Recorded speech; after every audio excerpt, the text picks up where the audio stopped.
Makalipas ang 1 linggo ay na-promote agad si Arturo.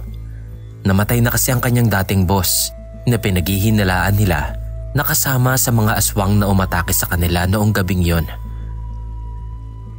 Dahil nga sa nangyari, wala nang ibang pwedeng maging boss sa kanilang departamento kundi siya na lamang. Marami din naman daw talagang graduate ng engineering sa sitio, ngunit wala silang mga lisensya ng engineering. Dahilan para di sila maging qualified para sa posisyon ng head ng division na yon. Wala namang naging problema ito kay Arturo dahil ang tanging misyon lang talaga niya sa sitio ay ang mapag-aralan ang lugar at magbigay ng report sa gobyerno. Lumipas pa ang ilang mga araw. Hindi na muli pang nakita ni Arturo ang lalaking nagligtas sa kanyang buhay, si Kuyang. Ipinagtanong-tanong niya ito sa mga tao sa sitio. Ngunit ang sabi sa kanya ng mga tao roon ay lumayo na lang daw siya sa lalaki dahil baka daw si Kuyang ay isa ding aswang na nagpapanggap lang na kaibigan. Dahil doon ay mas lalo pang tumindi ang kuryosidad ni Arturo. Kaya naman siya na mismo ang naghanap kay Kuyang sa buong baryo. Pinuntahan nito ang mga kasulok-sulukan ng baryo upang mahanap ang taong nagligtas sa kanya. Ngunit hindi niya talaga ito makita. Hanggang sa naisip niya na may mga lugar pa pala siyang hindi napupuntahan. Sa kabundukan kung saan sinasabing doon nagkukuta ang mga rebelde. At sa daan na sinasabi nilang pinamumugaran ng napakaraming ahas. Inunang puntahan ni Arturo ang mapanganib na daan. Nag-iwan ito ng sulat sa mga tao sa opisina na nagsasabing mag-i-inspection lang siya sa lugar na yon. Pinipigilan siya ng mga kasama niya, ngunit hindi siya nagpaawat. Nabuo na kasi sa isipan ni Arturo ang kuryosidad sa katauhan ni Kuyang. Kaya naman kahit anong sabihin ng mga kasama niya, ay hindi niya na ito pinakikinggan. Tanghaling tapat nang simulan nang ang lakbayin ni Arturo ang mapanganib na daan, sakay ng kanyang bisikleta. Ayon sa kwento niya, ay napakahirap daw ng daan doon dahil lubak-lubak ito at talaga namang napakasukal din ng kagubatang pumapalibot dito na mayroong nagtataas ang mga damo. Talaga daw masasabi mong walang dumadaang tao doon ng matagal ng panahon dahil sobrang sukal ng gubat na halatang hindi nagagalaw. Makalipas ang 1.5 oras na pagbibisikleta pababa sa kalsada na yon, ay narating na nga ni Arturo ang dulo ng kalsada at ito ay ang isang sirang konkretong tulay. Pinagmasdan ni Arturo ang tulay. Palagay niya ay ginawa ito noong panahon pa ng mga Amerikano. Ngunit sa hindi malamang dahilan ay nagiba ito. Nandoon pa ang ilang bahagi ng tulay na bumagsak na din. Binalot na ito ng lumot sa ilog. Iniwan muna sandali ni Arturo ang kanyang bisikleta at saka ito bumaba ng tulay. Tila ba may isang maliit na daan na pababa ng ilog. Pansin niya na parang lagi itong nadadaanan. Dahil malinis ang daan na yon na parang tinanggalan din ito ng damo. Bumaba siya doon at sa baba nga ay nakita niya ang hinahanap niyang tao. Si Kuyang. Nakita niya itong nag-iihaw ng isda sa ilalim ng tulay. Tinawag niya agad ito. Kuyang! Kuyang! Uy, kumusta ka na? Masiglang tanong ni Arturo. Na tila ba muling nakita ang matagal nang nawawalang kaibigan. Si Kuyang naman ay gulat na makakita ng ibang tao na nakapunta doon sa lugar niya. Sinigawan niya si Arturo at sinabing dalhin rin pababa ang kanyang bisikleta dahil baka mawala iyon doon. Ginawa naman ito ni Arturo. Kahit pa nga duda siya na may kukuha talaga sa bike niya, ay ibinaba niya na rin ito. Oh, anong maipaglilingkod ko sa iyo, Boss Arturo? Balita ako, promoted ka na raw ah. Pabirong sabi ni Kuyang. Oo nga eh. Nakakagulat nga yung mga nangyari. Teka, dito ka ba nakatira? Wika ni Arturo. Oo. Dito ako nakatira. Itong tulay na ito na ang nagsilbing tirahan ko magmula nung mamatay ang mga magulang ko. Iniwan ko na yung bahay namin doon sa bundok. Sagot ni Kuyang habang iniikot-ikot ang iniihaw niyang tilapia. Doon na nagsimulang magtanong-tanong si Arturo tungkol sa sitio, lalo na sa mga kakaibang pamahiin ng lugar na ito. Bagay na hindi naman ipinagkait na ipaalam ni Kuyang dahil gusto niya ding matulungan ang mga dayong katulad ni Arturo. Noong unang gabing dumating ka sa sitio na to, maswerte ka't nandoon ako malapit sa lumang munisipyo. Sinabihan kitang tumakbo sa may bus stop dahil kung hindi, baka patay ka na ngayon. Paliwanag ni Kuyang. Ipinaliwanag nito na ang sitio Banacon ay isang napabayaang sitio. Kaya naman pinamumugaran na ito ng kung ano-anong elemento at ng mga rebeldeng lumalaban sa gobyerno. Sagana ang sitio na yon sa mga likas na yaman, sa mga nakukuhang ginto noong panahon ng Kastila at pati na ng mga Amerikano. Ngunit noong naubos na ang ginto, umalis na doon ang mga Amerikano at doon ay naiwan ang mga taong nag-invest sa lugar at kasama na nga doon ang pamilya ni Kuyang. Muling nagtanong si Arturo. Sa dami kasi ng mga bagay na pumapasok sa kanyang isip ay hindi niya na malaman kung anong unang dapat itanong.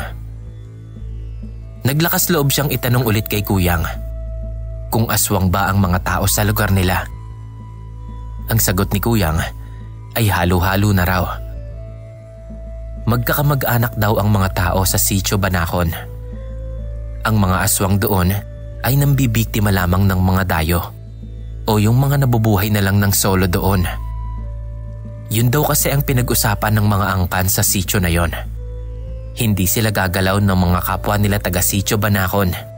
Tanging mga dayo lamang daw ang pwede nilang kainin o biktimahin. O kaya naman ay yung mga katulad daw ni Kuyang na nabubuhay ng mag-isa. Isa itong sekreto ng sitio na alam ng bawat isang nakatira doon sa lugar na yon at hindi nila ito ipinagkakalat upang hindi tuluyang mabura sa mapa ang sitio Banacon. Dahil ang balita nila ay marami pa raw ginto ang pwedeng makuha sa mga bundok kung maaayos lamang daw sana ang kalsada para makadaan ang malalaking truck ng gobyerno at ng mga negosyante. Habang kumakain sila ng isda, ay panay pa rin ang tanong ni Arturo tungkol sa sitio. Bakit laging parang walang tao sa kanilang gobyerno? Asan daw ba ang mga namumuno doon? Ang sagot naman ni Kuyang ay wala raw mga politiko doon.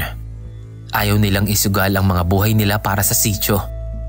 Kaya tanging mga sundalo lamang sa sentro ang tila namamahala sa katahimikan ng buong sitio. At sila na rin ang nagpapagalaw ng mga serbisyo ng gobyerno. Wala ring ospital doon kaya naman kung ikaw ay magkakasakit ay siguradong mahihirapan ka na, lalo na doon sa sitio na yon. Matapos mapag-usapan ng iba't ibang mga isyu sa sitio, ay nalimutan na ni Arturo ang oras. At nang maalala niya ito, ay mag-aalas 5 na ng hapon. Magpapaalam na sana siya kay Kuyang na uuna na siya at baka abutan pa nga siya ng gabi sa daan.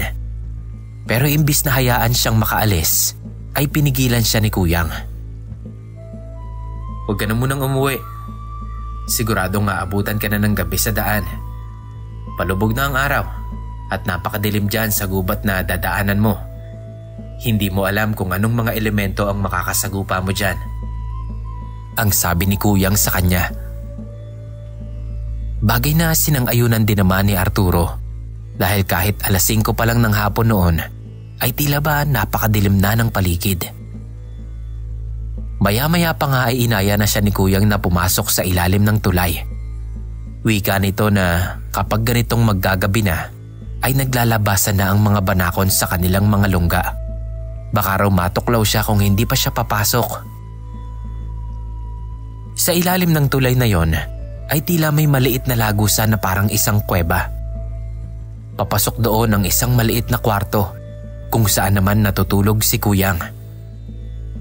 Ngunit pagpasok doon ni Arturo ay nagtindigan ng mga balahibo niya dahil sa dami ng mga banako na naroon sa loob ng kuweba na yon. Idagdag mo pa roon ang iba't ibang mga boteng naglalaman ng langis at ahas, dahon at kung ano-ano pang mga bagay na hindi alam ni Arturo. Mga bagay na noon lamang niya nakita. Pre, ano to? Manggagamot ka ba? At saka bakit ang daming garapon? May mga ahas pa. Mautal-utal pang sabi ni Arturo. Si Kuyang naman ay natatawa-tawa na lamang kay Arturo habang binabatukan ang mga banako na nagtatayuan at nagsisisalubong sa pagdating niya. Huwag kang mag-alala, alam nilang kaibigan ka. Hindi ka nila tutuklawin. Matatalinong mga hayop ang mga banakon. Hindi sila nag-aaksaya ng kamandag para lamang sa mga taong hindi naman kaaway. Wika ni Kuyang, sabay higa sa pinagpatong-patong na kutsyon sa sahig.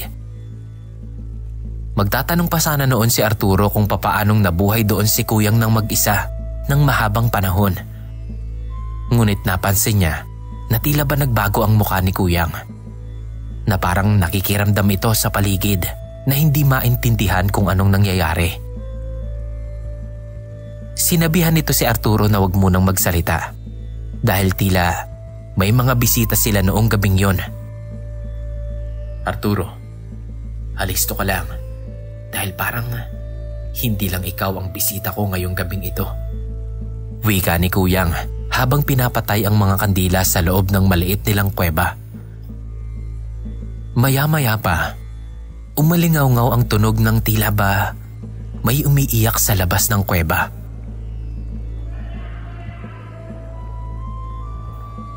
Kahit na madilim na, ay nagagawa pa ring tapikin ni Arturo si Kuyang. Binubulungan lang siya nito na huwag siyang gagawa ng kahit na anong ingay dahil baka tuklawin siya ng mga banakon. Hayaan lamang daw siya na magsalita at huwag siyang mag-alala dahil walang ibang makakapasok sa lungga nila na kahit anong nilalang na may butot laman nang walang pahintulot sa kanya. Lalo pang lumakas ang mga panaghoy at iyakan sa labas ng kuweba. Tunog iyon ng mga taong tila ba hirap na at mga nag-iiyakan sa labas. Maya-maya ay may nagsalitang matandang babae na nagpahinto sa mga nag-iiyakan sa labas ng kuweba. Kuyang, ilabas mo na ang dayo na yan. Patatawarin namin ang pangingialam mo sa usapan ng mga nilalang sa sityo kung hahayaan mo na sa amin ang dayo na yan. Wika ng matandang babae. Umalis na kayo dito. Hindi pa ba sapat sa inyo ang ilang taon yung pagpatay sa mga taong pumupunta dito sa lugar natin? Hindi uunlad ang sityo natin kung bawat pinapadala dito ng gobyerno ay kakainin nyo ng kakainin. Galit na sigaw ni Kuyang.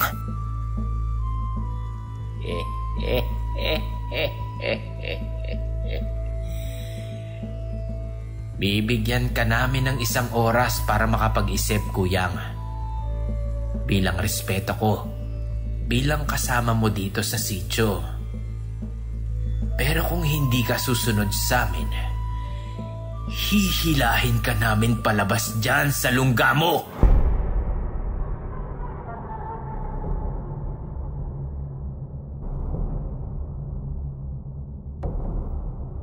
Pagbabanta ng matandang babae sa labas ng kuweba. Ngunit imbis na matakot, ay lumabas pa raw itong si Kuyang. Sinubukan pa siyang pigilan ni Arturo, ngunit hindi na ito nagpatinag. Tumayo ito at saka naglakad palabas ng kuweba. Ngunit bago siya tuluyang makalabas, ay nag-iwan ito ng salita kay Arturo. Wag na wag daw itong lalabas ng kuweba kahit anong mangyari dahil napakamapanganib ng sitwasyon nila ngayon. Noong lumabas daw si Kuyang, ay halo-halong mga tunog ang naririnig ni Arturo. Tila ba maraming katawan ang bumabagsak sa ilog dahil sa paghampas ng katawan nito sa tubig. Sigawan ng mga tao na tila ba nasasakal o nawawalan ng hininga.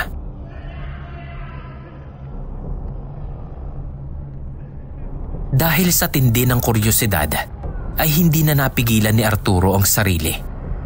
Tumayo na nga ito at dahan-dahang nagtungo sa entrada ng kuweba.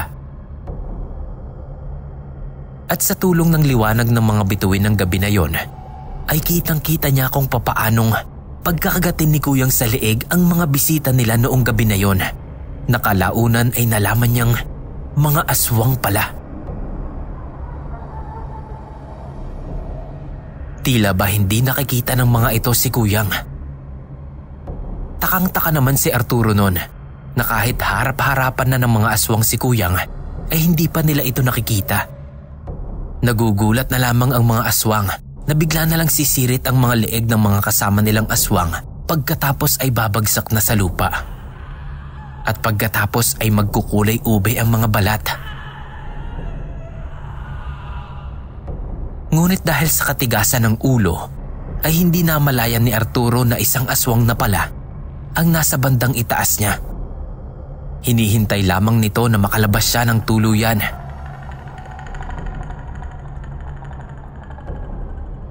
Ilang saglit pa ay hinawakan na nito ang damit ni Arturo at ibinalibag papunta sa ilog. Nagtalunan ang mga aswang sa ilog na ang iba pa nga ay nag-iiyakan dahil sa galit kay Arturo na siya nilang sinisisi na dahilan ng pagkamatay ng kanilang mga kamag-anak na aswang.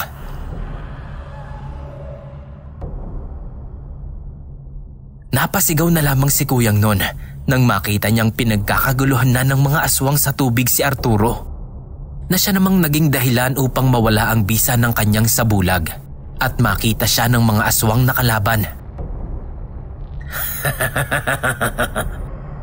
Alam naming wala kang kakayahang magtago kapag wala sa dilim o damuhan, Kuyang. Ito na ang katapusan mo. Wika ng aswang na tatawa-tawa pa kasama ng iba pang mga aswang. Ngunit imbis na kabahan, ay dinuraan sa mukha ni Kuyang ang aswang na para bang binastos na bata sa kalsada. Tinamaan nga sa mukha ang aswang na yon. Agad-agad itong gumulong-gulong dahil sa sakit ng kanyang mukha na para bang binuhusan siya ng asido. Pagulong-gulong ito at nag-iiyak habang inaalalayan ng iba pang mga aswang na kasama niya. Noong nakita niyang naduduwag na ang mga aswang na kanyang nasa harapan, ay agad na tumalon sa ilog si Kuyang upang iligtas si Arturo na pinagkakakagat na ng mga aswang. Napakadami ng dugo ang nawala rito. Ngunit lumalaban pa rin naman siya sa mga aswang kahit papaano. Pagbagsak niya sa tubig, ay pinagkakalmot niya sa katawan ang mga aswang na nakapalibot kay Arturo. Agad na bumitaw ang mga ito sa lalaki dahil biglang naparalisa ang mga katawan nila. Isa-isa silang lumubog sa ilog dahil tila nanigas ang mga katawan ng mga ito at hindi na nakahinga. Iniahon agad ni Kuyang si Arturo mula sa tubig at saka iniluwa ang isang kulay pulang bato. Kagatin mo ito, Arturo. Mapapagaling ka agad ng batong yan. Dito ka lang muna sa damuhan. At wag na wag kang gagalaw. Tatapusin ko lang ang laban na to. Wika ni Kuyang, sabay takbo sa mga aswang na hindi niya pa nalalason. Sumigaw ng napakalakas si Kuyang.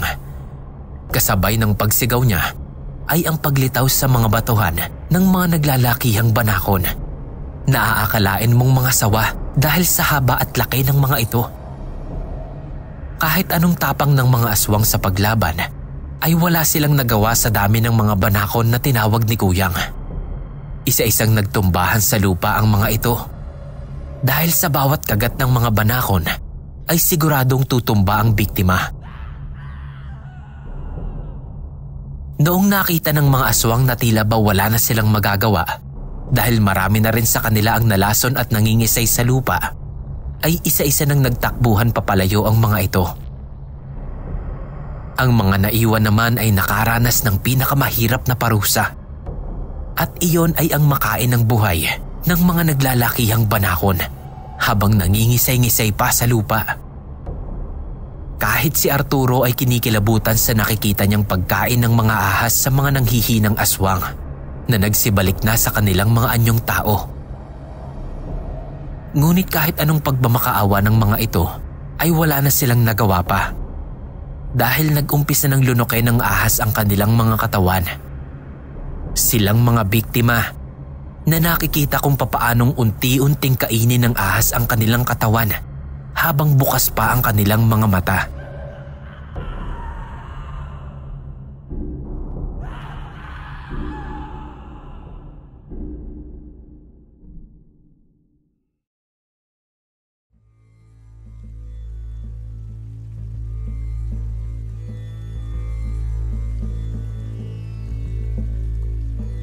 Kinabukasan ay gulat na gulat si Arturo.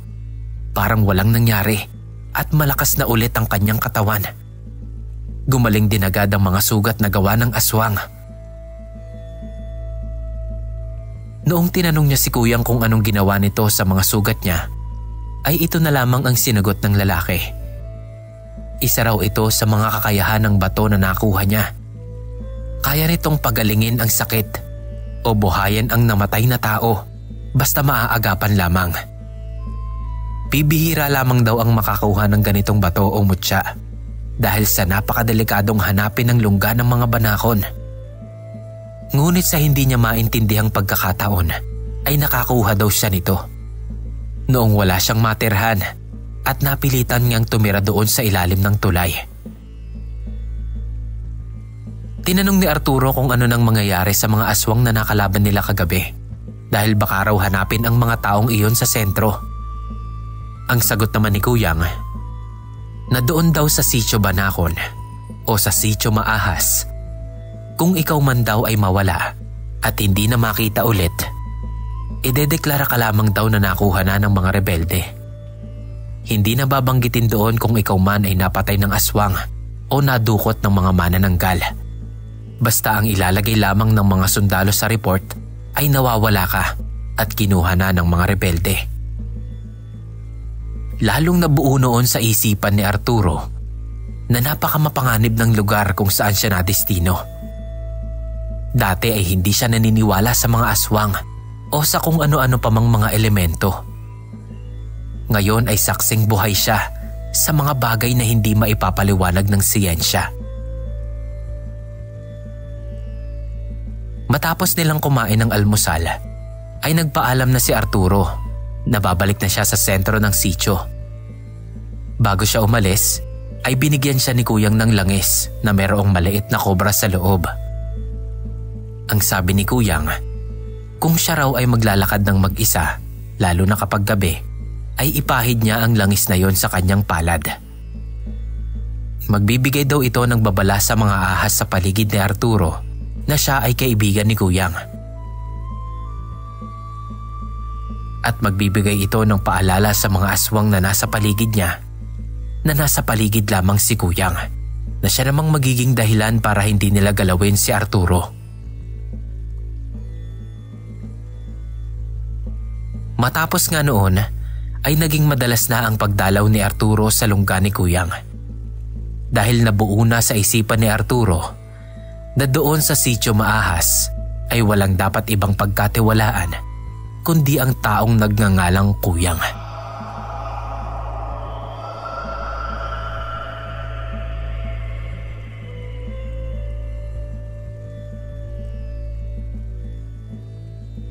Yo Kirara, maraming salamat po sa pakikinig ng remastered version ng Kuyang.